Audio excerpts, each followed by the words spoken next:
All right, it's today's big review period, review session for tomorrow's exam. And as I can see by the attendance, about half of the class is probably not taking it as seriously as I would like. See, we have what, 2, 4, 6, 8, 10, 11, 12. Sure. Better than I thought. The bias is that this is a smaller class than I'm used to. It's good. So I can just start by opening the floor to questions. So from the study guide, what topics do people feel like they could use some additional explanation on? Something that they identified was a potential weakness, something you looked at and said, I don't really know what that is, or I know what it is, but I don't know if I can apply it. Can I get an extra example of that? Anything in that realm is something that I can likely address off the top of my head. It's definitely the computational Complexity. is like a really tough one. So then you could be Okay, like over. complexity.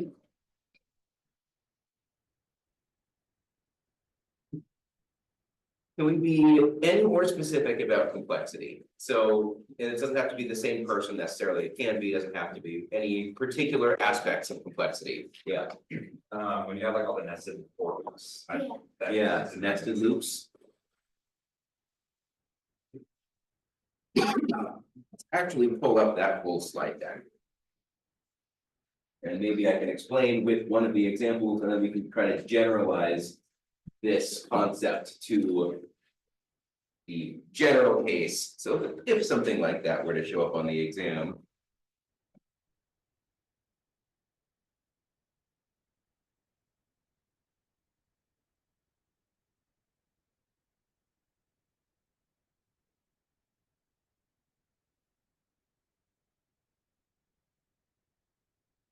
Password right one.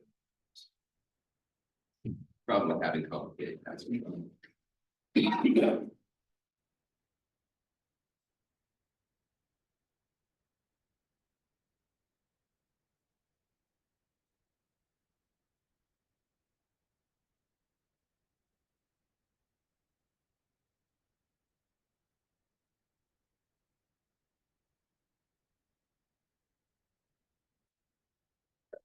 So we're starting with computational complexity. When we have nested for loops, what does that mean about the complexity? Does anyone want to take a stab at that? Yeah, what's going on? Like it's there's more to it. Like that, like I guess like I know that it's gonna run when it's gonna run before. Yeah, So like okay, yeah, I always try and think of nested for loops as like an array. Cause this is how it makes sense to me is. Yeah. I is your rows, J is your columns, and N is what's ending up in those. Yeah. Right? So if you think of an array, you can think of the size of the array as the computational complexity of what you're doing. So in this instance, it would be I squared or I times J, which. yeah, okay. Sure, yeah, one of the two. Just kind of take the complexity from each loop and then multiply them together. Yeah, taking the complexity of each loop individually and then multiplying them together. And that basically means for each element of the outer loop, we're going to do the entirety of the inner loop. Anything else to add to that? Yeah. Or better, I would say, but basically it just depends on the conditions of the loops themselves. It's not always one. Yeah. So maybe we'll abstract from code for an example and just say something like for each student in this class, list the last 5 things you ate. Don't actually do this, but now the question would be how many items total are being listed? You would say for each person, they're going to list 5 things. So you would multiply the number of students in the class by the 5 things each student will be listing to get the total number of things listed. So that is the complexity of the entire question when I say for each person in this class, list the last 5 things, but there are 2 variables now that we could scale. We could scale the number of people in the class, we could scale the number of last things that you ate. And each one of those, if we're drawing this out as, I'm gonna use the 2D array example to try to bring this all together. Now we have students in the class. And this is the last number of things they ate. We add more students, we're adding to that dimension. We add the next number of things they ate, that's gonna be true for each student. So you can see how this becomes just like the area of a rectangle where you're scaling either one dimension or the other dimension, or you're scaling both, but regardless, the area, it's still the area of a rectangle. And you can see that it's quadratic in nature because there are 2 of those variables that you can scale. So when we have a nested for loop like this with 2 dimensions, we have the outer dimension and the inner dimension, they're really just the height and width of a rectangle. So how many elements are there in the outer loop? How many elements are there? I guess we'll do outer loop here, because you usually do row then column. How many elements are there in the inner loop? The question, of course, though, is these don't both have to be linear. It could be that they don't scale quite that same way with proportion to the input.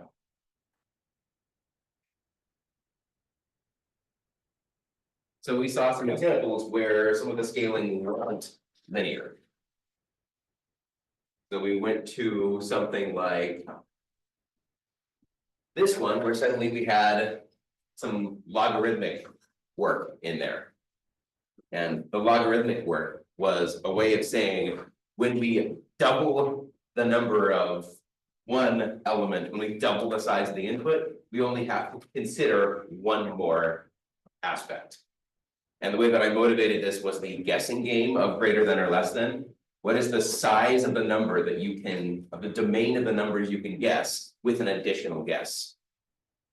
And that doubled in size for every one. So if we're drawing this out as a table with 10 guesses, we could guess up to 1,023 numbers. So this is really to draw this out and make this exactly. I'm going to draw this out as 1,000. Let's go.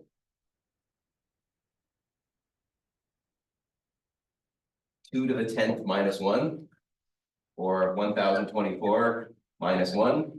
Now I'm off the recording. Sorry, it's kind of sort of visible. But for 20, now we had 2 to the 20th minus 1, or 1,024 times 1,024 minus 1. So this is growing exponentially, but whenever we add 1 to here, plus 1 to there, we multiplied this by 2. We added to the power of the 2 to the power of something, which multiplies the result by 2. The difference between 2 to the 10th and 2 to the 11th is 2 times.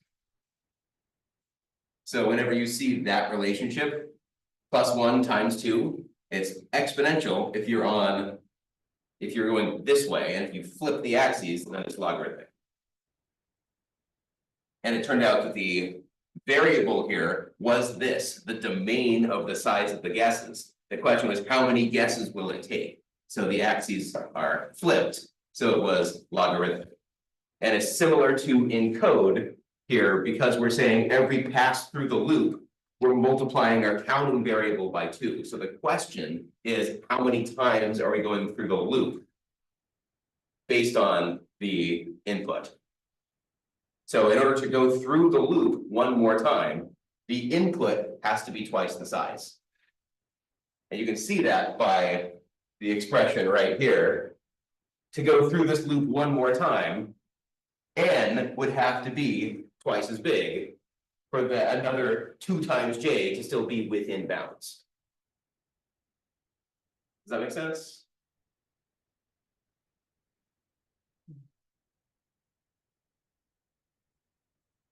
So yeah, in general, nested for loops get multiplied for that reason. For every pass in an outer loop, we're going to do everything in the inner loop. If we have 3 loops, for every pass through the outer loop, we're going to do everything in the middle loop. For every pass in the middle loop, we're going to do something in the inner loop. So that's just 2 multiplies. Number of times in the outer times the number of times in the middle times the number of times in the inner.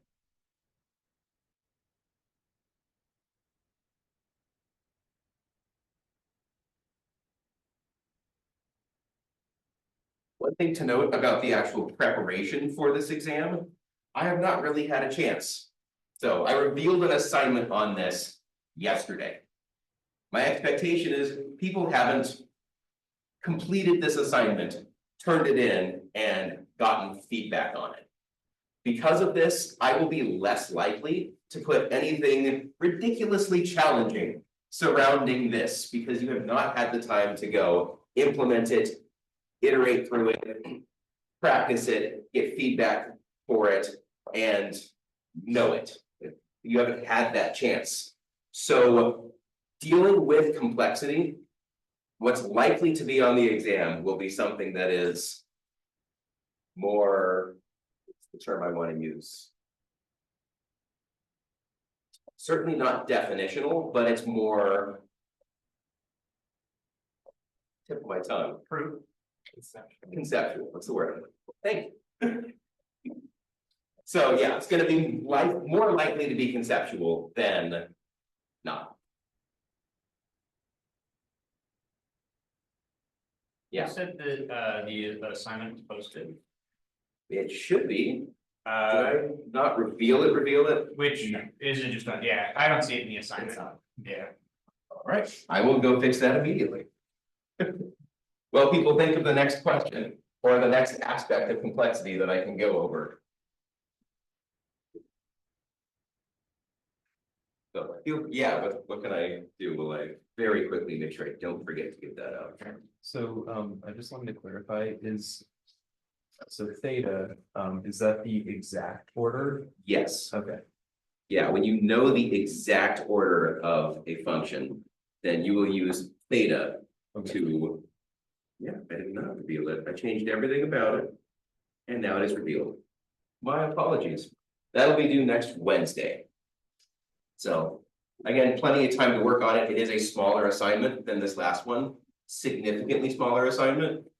My hope is that if you know what you're doing, this takes you less than an hour. If there's some back and forth to do there, maybe you spend some time with that back and forth, and then when you feel like you fully understand it, you sit down, it takes you an hour. I don't believe I was here for the theta F, BF and OF. Yeah. That's certainly worth going over in a little bit more detail. So Is that phi? it is omega. So we talked about theta. We also talked about this concept of best average and worst case analysis, which is exactly what they are referring to. So theta is when we know the exact order of something. It's directly in that order. This will always run in a quadratic order, regardless of how the input is structured. So for something like a sorted list, does your algorithm run in a different order if the list is already sorted versus if it is reverse sorted, versus if it's in a random order? If for every possible permutation of that array, it takes something proportional to quadratic time to run, then you can say theta of n squared. However, it might be possible to put that input in an order where now if it's already in order, the way this algorithm works, and we'll see this when we go over one of the basic sorts that we'll talk about next week. One of them says if it's already in order, the process that I go through to sort the list will verify that it's in order. Which means that if it's already in order, it's going to run in linear time, not quadratic time.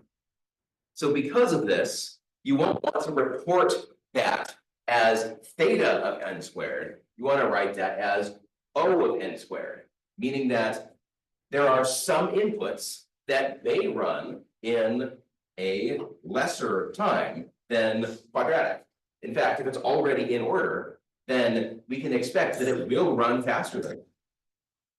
In general, big O just stands for the worst case, saying that in the worst case permutation order, it will take n squared. But it's possible that it may be able to run faster. Omega is exactly the opposite. It is a best case world, saying that in the best case, the array is already sorted. So there exists some permutation of this array that allows me to sort it in linear time. There may be some permutations of this that run in a higher order than that, but it's not possible to run faster than linear time, the omega of n. So these place kind of a mathematical lower and upper bound to that. One way that you can think of and sort of draw this out is we have a graph and we have the input size and we have the time that it takes. It's actually reversed.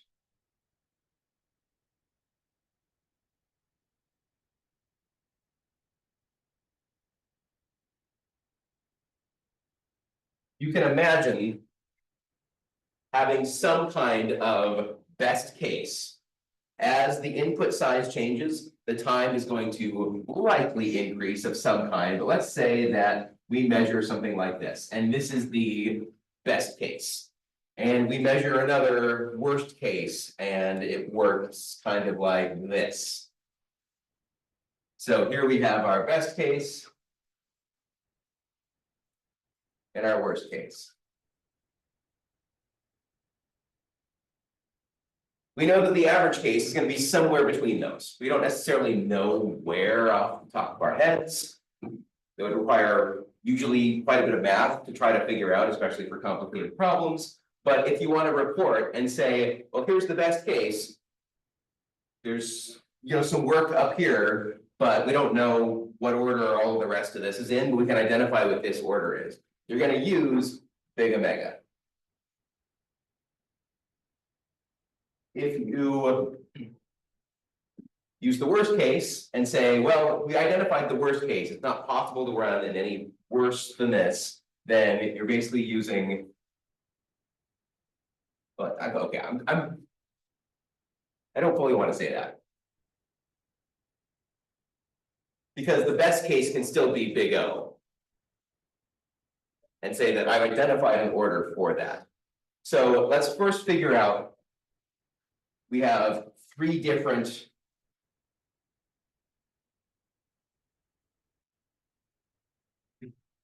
functions.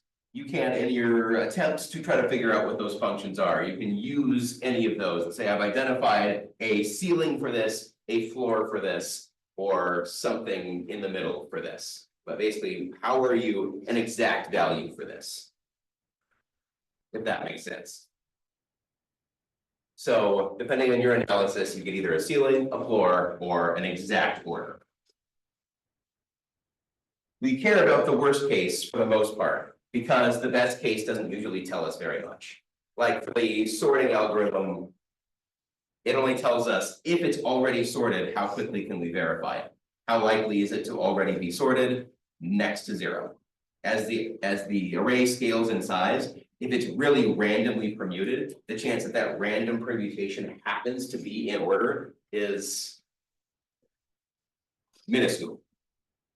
So very infrequently is that best case going to be a relevant metric to what actually happens in practice. The worst case is more likely to be closer to the average case.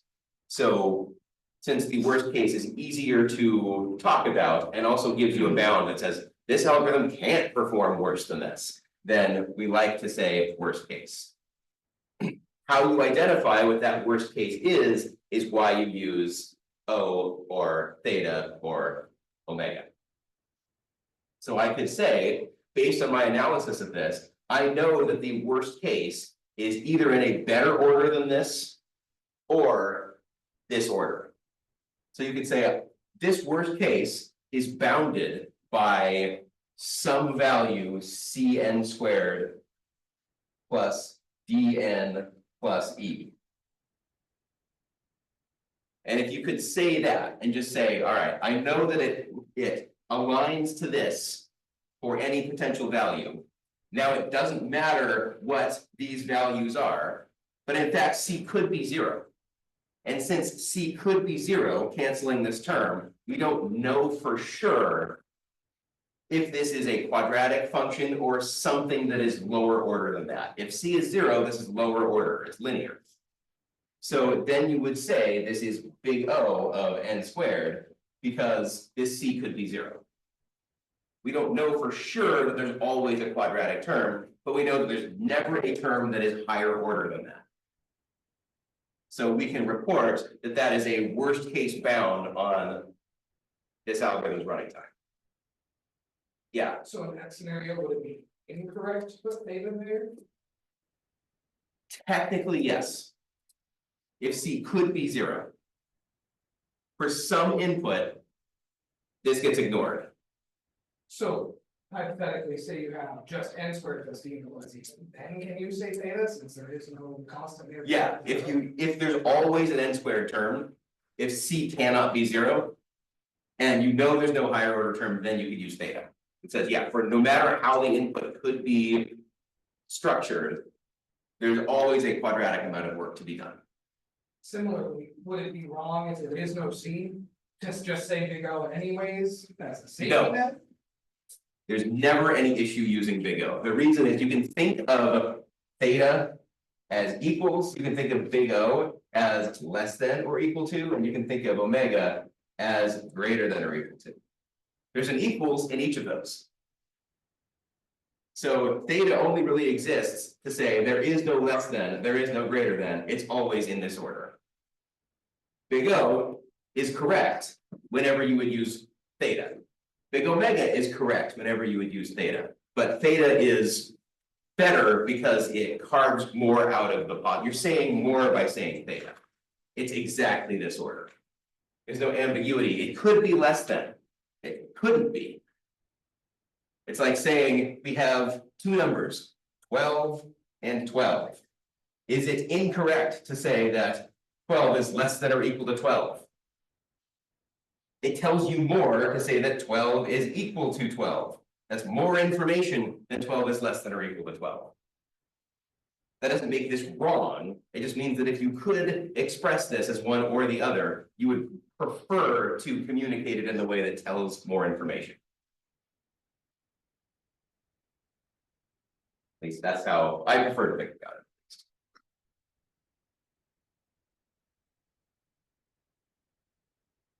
So we can use each one of these for each one of these. It's not really that there's one that maps to the other, as I was starting to say and it's wrong. So you can argue that the worst case is in big O of n squared. The best case is in big O of n. Because you can say maybe even in the best case it's better than that. But we don't know for sure. But we can argue that the worst that the best case can be is linear.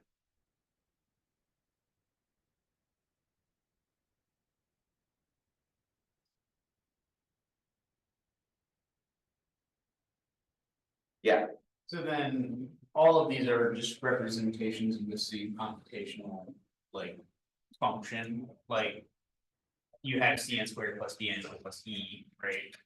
Would each of those lines on that graph just represent a different, like, part of that function? So Yeah, square, potentially. the worst case, maybe. potentially. So maybe we have a sorting function where the best case, it's already in order, runs in straight up, we can say it runs in n. We don't even need Dn, it's always n. That is the best case. It's already sorted. We just have to go verify it, and our algorithm actually goes through and does that. In the worst case, maybe it's in reverse order. That creates the most work. And for the most work, rather than go figure out exactly what C is here, we can say there is a quadratic amount of work to do. There is a C term to this n squared plus Dn plus E. But there's no cubic term. So you would now say the worst case is big O of n squared And the best case is big O of n. It should always be the case that your best case is in a lower or equal order to your worst case. There's no reason that your best case should be a higher order than your worst case. That doesn't make sense. Worst case and best case? You can. You absolutely can. You would use theta if you have a way of proving it's always in this order. But big O is a nice default that says, I analyze this in a way that it can't be worse than that. And maybe it would be nice to have an example of exactly how a particular sort works so that we could look at that in more detail. Maybe we take my view of the most intuitive sort, introduce it first. What other questions do we have before I dive into that? I want to make sure I have other questions. Yeah. So you said the best case would be O of n. How would you get to O of n? Because I thought, don't you only take like the highest n, like the n with the highest exponent? Yeah. Yeah, so let's actually do that, because I think the questions that I'm getting would all be worked out if we had a concept of what is selection sort. Well, selection sort isn't really. Insertion sort is going to do this slightly better.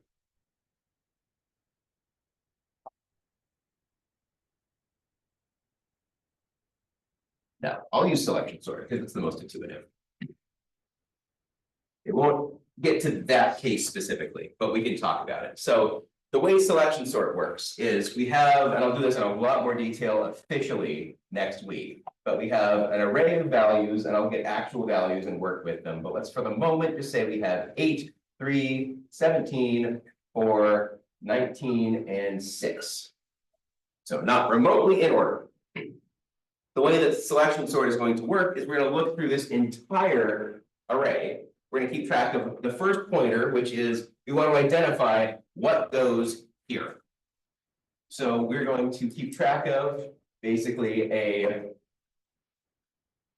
lowest value that we've seen so far, and an index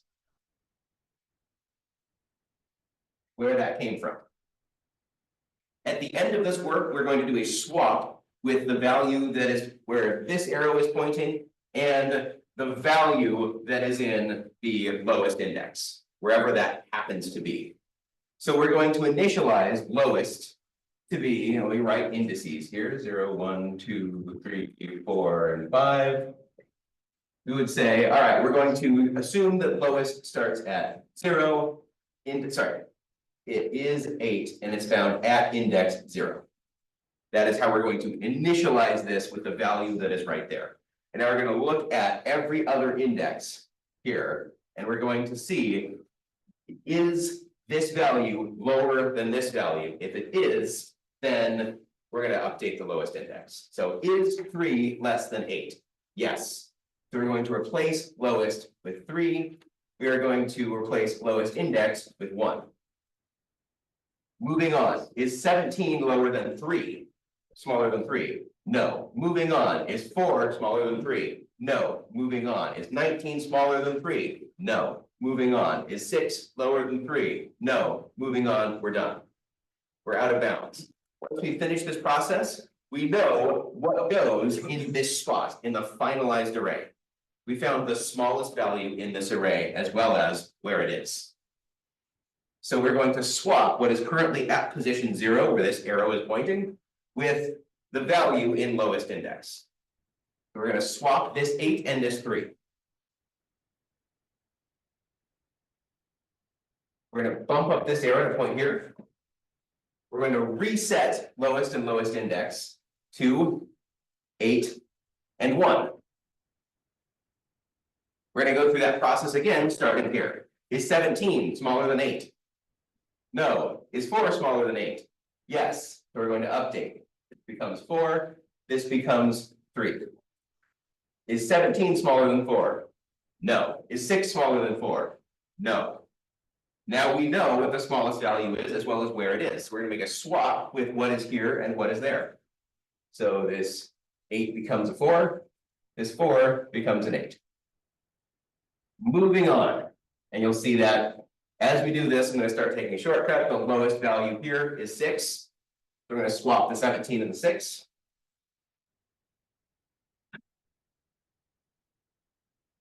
It moves here. The smallest value, what's left, is that 8.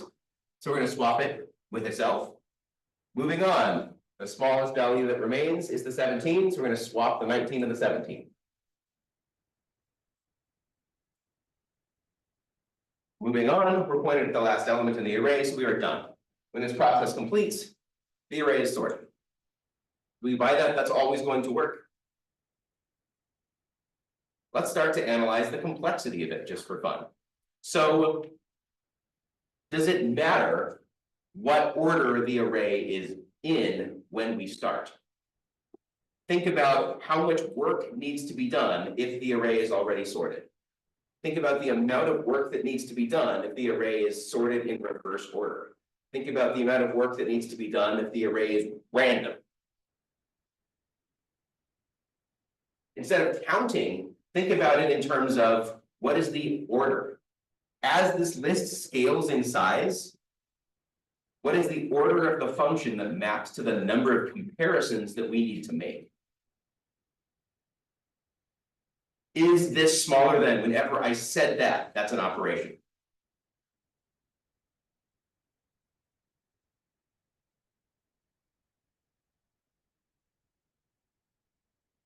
So if I added another index onto this array, how much extra work would that have added?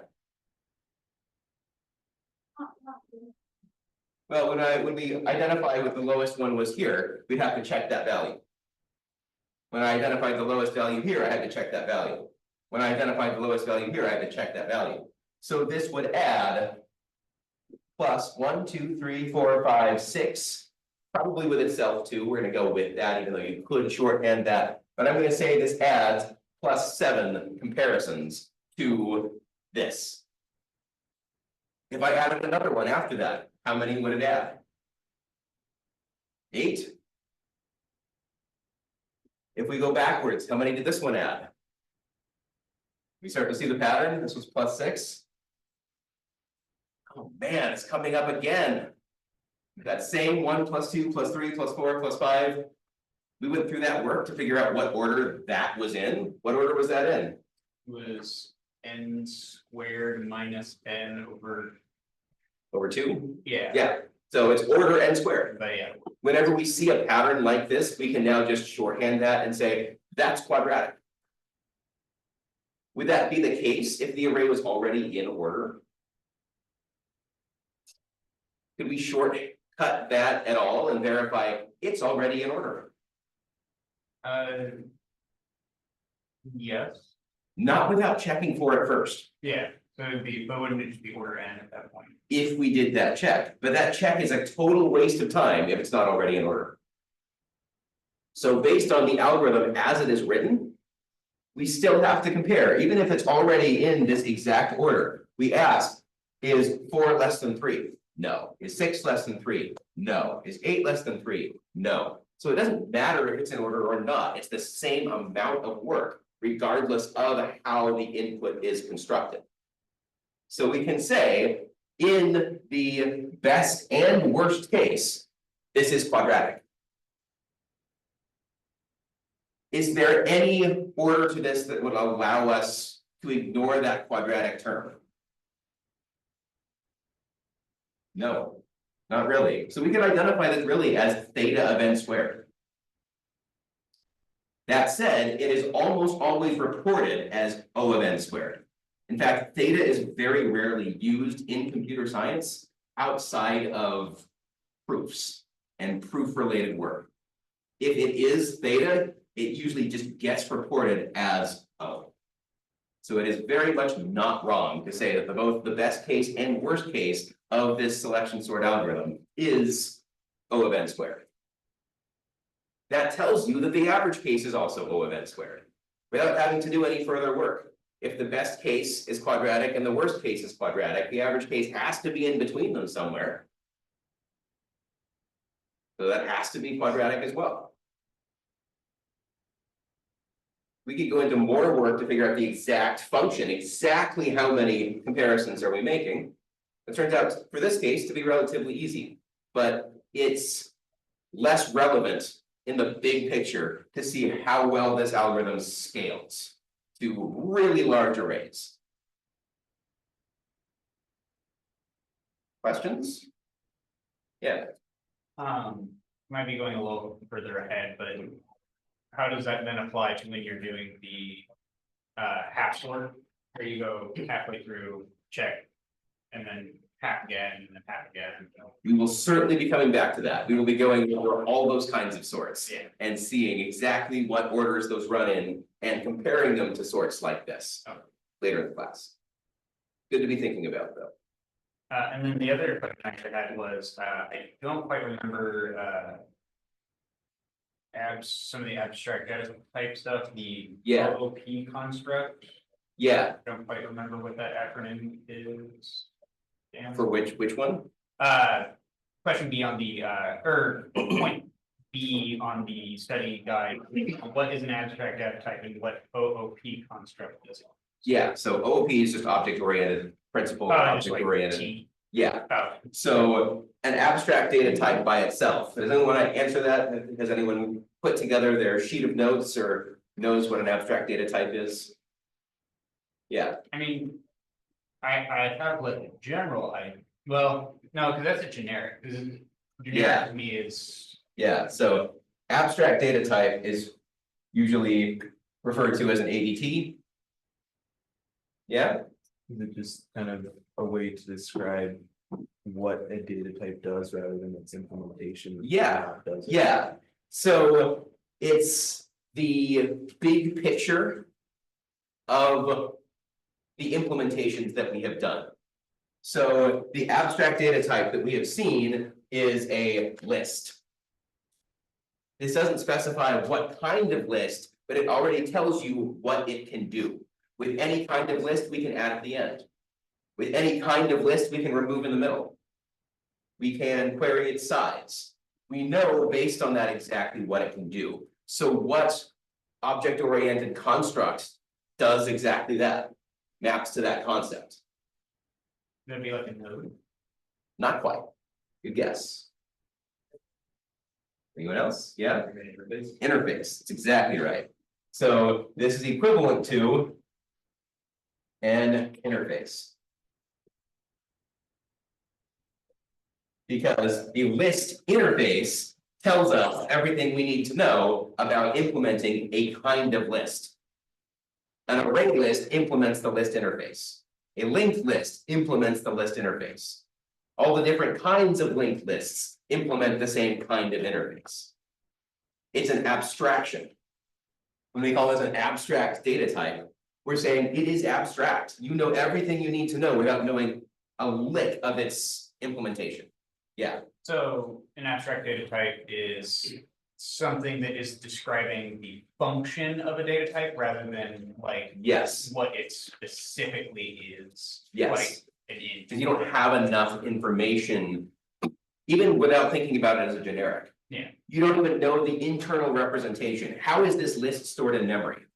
Unless I specify what the kind of list is, we can't answer that question. Is it a contiguous structure? We don't know, it's a list. You have to further specify it's an array list kind of list to know that it's a contiguous structure. So it's a what it does, not how it does it? Yeah. Is that- Yeah. Yeah. So thinking about generically, if we were to use the same interface for everyone in here, I would believe we all identify as human. Biologically, we are all human. So we would all implement the human interface. So our abstract data type is all person or human or something that, you know, there's commonality between all of us at that level. You dive a little bit deeper and you realize there are some important differences. But if I just said, for each person in here, we could put ourselves all in an array structure, all in a collection structure, because we all adhere to that concept that we are all human. So that would be the interface that we implement. That's the abstract data type that we are. when we actually go look underneath the hood and look at our DNA, the actual coding of what makes us who we are, we would find some differences. Then could an abstract data type also be like a superclass or something like that? No, No, because that at least defines some functionality. okay, An abstract class has at least one implemented method. Whereas an interface by definition has no implemented method. okay. That is a good point. Going back to 211, I wouldn't put something like that on the exam because I'm only going to talk about what we've talked about in the class. But that is a very important thing to know for something like the ape of what is the difference between an abstract class and an interface.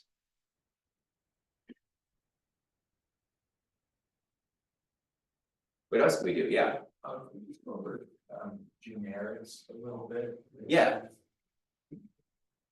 Yeah, I mean, I don't know, some general overview, so how to specify generic types syntactically in Java. Is that just like the T? Yep.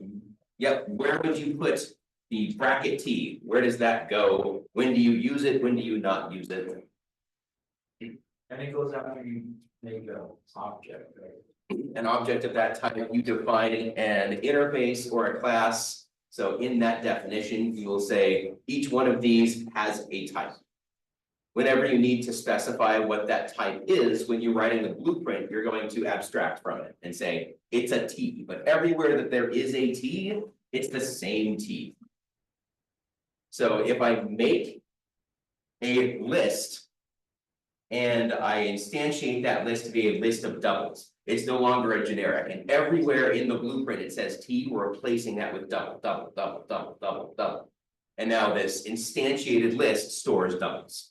I can instantiate another list and store person objects. But then everywhere there's that T would be replaced with person, person, person, person. Can we go over the iterator methods? Yeah. So there were 4 of them that we talked about. 3 of them are absolutely required. But the 4th one was the add that we added to it. So we had has next, next, add and remove. Add was the one that we didn't have. Yeah, add is the one that is not required to implement the iterator interface. Remove is needed, but add is optional. I like to put it in there because then it allows you to do that too.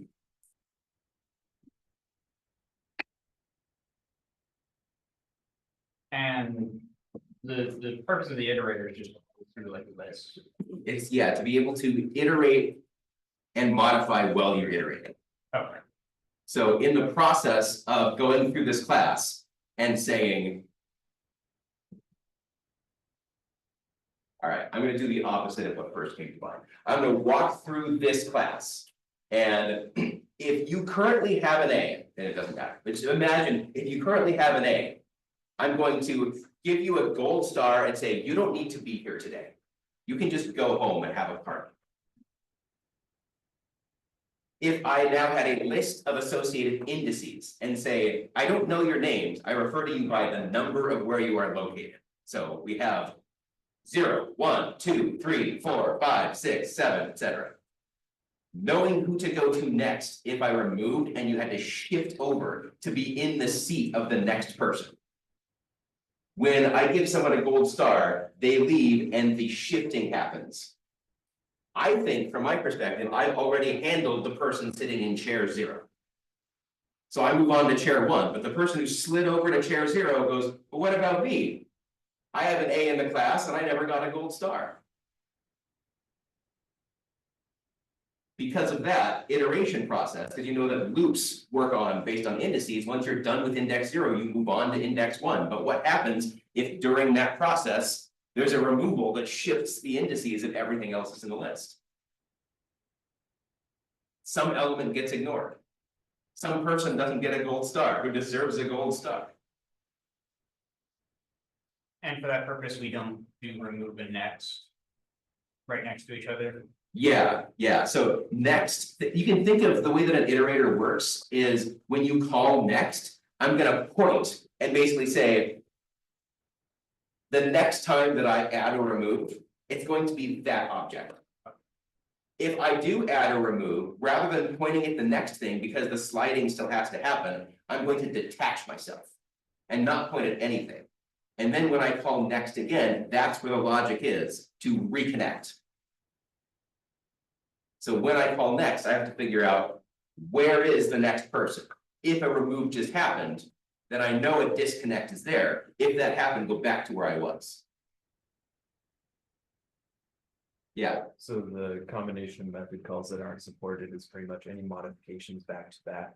yeah, And the next in between. Okay. yeah. So yeah, that question in the study guide that says, what can't we do with an iterator? We can't call remove followed by remove. We can't call add followed by add. We have to do. When we do an add or remove, we have to call next before we call add or remove again. So is next, because I'm trying to understand, I guess, what exactly next would be doing. Is next essentially creating a space in memory that says, I'm pointing at this is a pointer saying, Let's go hey. take a look at the code that we wrote, because I think that will make it clearer. Because yeah, I'm trying to think of this in like C a little bit, because I don't quite understand. Because I would understand if you have a pointer that's pointing at the next thing. And then you're just saying, okay, whether or not I want to add or remove, that's when I'm going to use that pointer. Yeah, But it's kind of hard for me to picture with Java.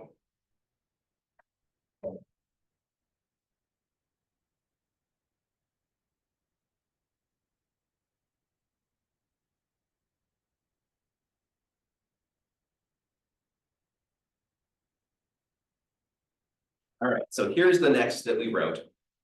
So the first thing we're doing is figuring out if there is a next in the list.